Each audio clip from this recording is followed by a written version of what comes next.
The Lallan top show is sponsored by next door hub. अपने business को online लेकर आओ फ्री में। जब रास्ते मुश्किल होते हैं तो मंजिल पाने की जिद और बढ़ जाती है। बिजनेस आपका जो भी हो, नेक्स्ट डोर हब के साथ अपना ऑनलाइन स्टोर बनाओ बिल्कुल फ्री में और अपना बिजनेस बढ़ाओ। अब घर बैठे नजदीकी दुकान से शॉपिंग होगा आसान। देश का अपना ऑनलाइन मार्केट nextdoorhub.com।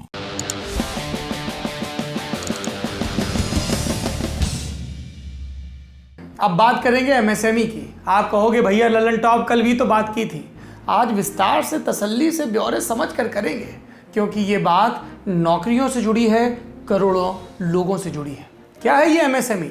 अंग्रेजी में micro small and medium enterprise, Hindi में सूक्ष्म लघु और मध्यम उद्योग, और सादी भाषा में वो छोटे उद्योग जिनसे भारत में सबसे अमीर से लेकर गरीब तक एक बहुत बड़ी आबादी की किस्मत नत्थी है। इंडियन एक्सप्रेस अखबार ने 2 जून को एक रिपोर्ट छापी। इसमें ऑल इंडिया मैन्युफैक्चरर्स एसोसिएशन यानी कि AIMO और 9 दूसरी औद्योगिक संस्थाओं के सर्वे का हवाला दिया गया। इस सर्वे के मुताबिक लॉकडाउन में काम बंद रहने के चलते 35% MSME ने वापसी की उम्मीद छोड़ दी है और अब बंद होने की कगार पर है। मतलब अगर भारत में 100 छोटी फैक्ट्रियां हैं तो उनमें से 35 पर बंदी का, तालाबंदी का खतरा मंडरा रहा है। 32% MSME ने कहा कि उन्हें दोबारा पटरी पर आने में 6 महीने तक का वक्त लगेगा और 12% ने कहा कि 3 महीने के अंदर काम सामान्य हो जाएगा। फीसदी के चक्कर में आदमी की तकलीफ कई बार समझ नहीं आती, तो यही आंकड़ा आपको दूसरी तरह से भी बताते हैं। सोचिए, एक पंक्ति में लाइन में 10 मजदूर खड़े हैं।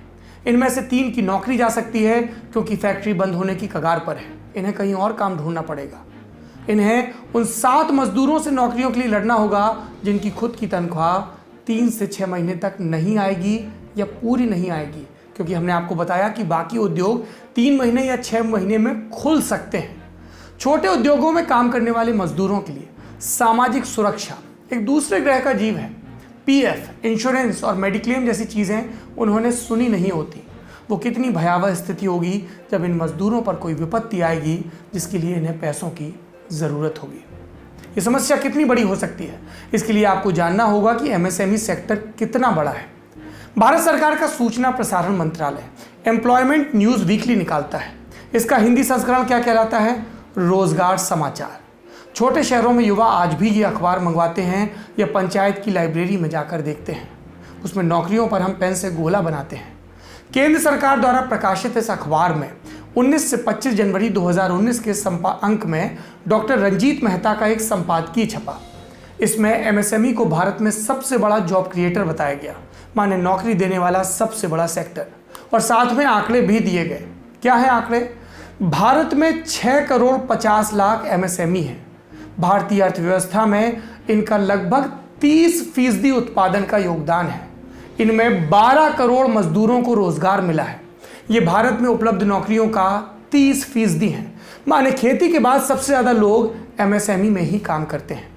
इन आंकड़ों के हिसाब से हम 4 करोड़ से ज़्यादा नौकरियों के खतरे में पड़ने की बात कर रहे हैं। ये गणना MSME की पुरानी परिभाषा के आधार पर की गई, लेकिन भारत सरकार ने 1 जून को MSME की परिभाषा में बदलाव किया है। लेकिन पुरानी गणना आपको मजमून समझा देती है।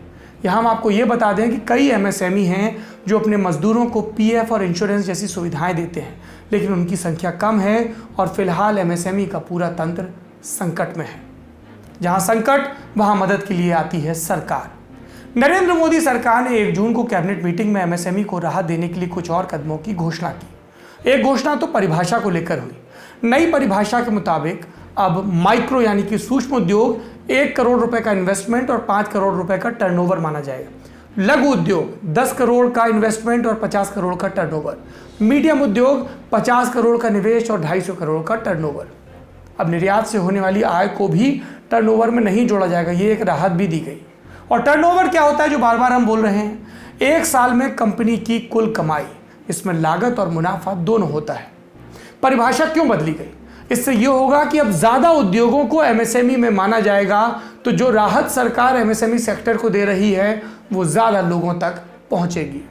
इसके अलावा कैबिनेट के फैसलों में उन्हीं बातों पर मुहर लगी जिनका ऐलान एक बार प्रधानमंत्री मोदी और फिर दूसरी बार वित्त मंत्री निर्मला सीतारमण कर चुकी हैं। कई बार कन्फ्यूजन हो जाता है ना कि अच्छा पीएम जी ने वो अनाउंसमेंट किया था, ये कुछ नया है क्या? ये वही घोषणाएं हैं, अब इन पर कैबिनेट का ठप्पा लगा है। कौन सी हैं ये दो घोषणाएं? पहली, एमएसएमई को 50,000 करोड़ का इक्विटी सपोर्ट। अब ये इक्विटी सपोर्ट क्या है ये समझ लीजिए। ये इसलिए दिया जा रहा है कि कंपनियां स्टॉक एक्सचेंज पर लिस्ट हो सकें। सरकार कह रही है कि जिन कंपनियों का ट्रैक रिकॉर्ड अच्छा है उनमें सरकार पार्टनर बनेगी, हिस्सेदारी खरीदेगी, फिर उन्हें स्टॉक एक्सचेंज पर लिस्ट होने को प्रेरित करेगी। जब स्टॉक एक्सचेंज बेहतर होगा तो कंपनी को फायदा होगा और सरकार की लागत भी निकल आएगी। लेकिन ये थ्योरी है, सुनने में अच्छी लगती है। असल में कितना कारगर हो सकता है ये कदम, ये जानने के लिए हमने बात की अर्थात के संपादक, इंडिया टुडे हिंदी के संपादक और अर्थात के हमारे कॉलमिस्ट अंशुमान तिवारी से। एक्सपेरिमेंट इससे पहले किया जा चुका है इंडिया में, जिसको ओटीसी एक्सचेंज कहते थे, ओवर द काउंटर एक्सचेंज कहते थे, एमएसएमई के लिए था, लेकिन वो सक्सेसफुल नहीं हुआ क्योंकि एमएसएमई इस साइज के हैं नहीं इतने बड़े जो मार्केट में लिस्ट हो सके, और जो हैं वो ऑलरेडी लिस्टेड हैं। स्मॉल कैप और मिड कैप में जो कंपनियां हैं वो इसी साइज की हैं।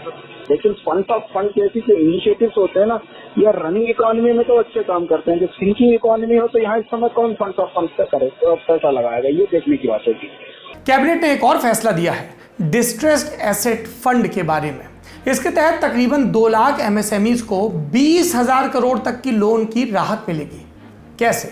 मान लीजिए कोई एमएसएमई घाटे में है, उसका लिया कर्ज एनपीए हो गया, नॉन परफॉर्मिंग एसेट हो गया, क्योंकि वो किश्त नहीं भर पा रही।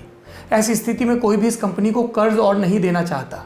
इन कंपनियों को सरकार बैंकों के जरिए सबऑर्डिनेट डेट दिलवाएगी, यानी वो कर्ज जो कंपनी को सबसे आखिर में भरना होगा।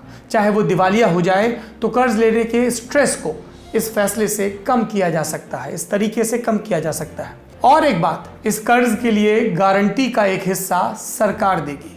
लेकिन यहाँ भी एक ट्विस्ट है, पेच है, सुनिए। ये बहुत आइडियल सिचुएशन, मतलब ये तो ऐसी चीज है ना जो थिंकिंग इकोनॉमी में कहीं मदद नहीं करेंगी। सुनने में बहुत अच्छा लगता है ये सब, ऐसे फंड बहुत सारे रहे पहले से। थिंकिंग इकोनॉमी में इस समय लोगों को जो चाहिए वो इससे शायद ही एड्रेस हो पाए। मतलब मुझे नहीं लगता कि एड्रेस करेगा वो, क्योंकि डिमांड चाहिए, डिमांड इससे आनी नहीं है, बाकी सारी चीजें होने से तो कोई लाभ है नहीं। सरकार ये बदलाव 1 जून से लागू करने वाली है, मतलब राहत मिलने में एक पूरी तिमाही खर्च हो गई। ये सारी बातें हम आपको क्यों बता रहे हैं? कई लोगों को ये बातें बोझिल या जटिल लग सकती हैं, हमको भी लगती हैं। इसीलिए हम आसान भाषा में समझने और समझाने की कोशिश करते हैं, इसलिए भी कि हमें पता तो चले कि कोरोना संक्रमण के दौरान हमारी सरकार की नीतियां क्या हैं और उसके फैसलों का हम पर और आप पर कैसे असर पड़ सकता है। गणित में कमज़ोर हो तब भी आंकड़ों पर नज़र रखिए, सतर्क रहिए, सवाल करिए।